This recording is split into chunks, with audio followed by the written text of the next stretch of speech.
If your Chevy Traverse struggles to start or randomly dies while driving, you likely have a failing sensor or fuel issue.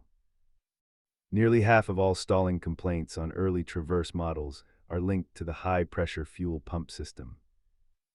Let's walk through the diagnostic steps to figure out exactly why your engine is cutting out. Start with the basics by checking your battery terminals and scanning the computer for stored trouble codes. A stuck purge valve or a dirty throttle body are the most common reasons for a Traverse to stall at stoplights.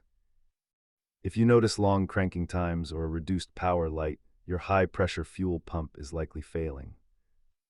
You can easily clean the throttle body yourself, but timing chain issues require a professional shop.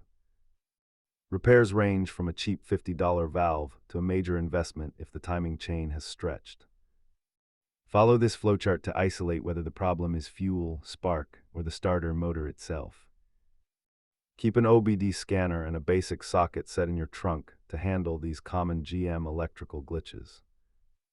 Don't wait for the car to leave you stranded. Address those minor stumbles as soon as they appear. Check the links in the description for the parts mentioned today and subscribe for more troubleshooting playbooks.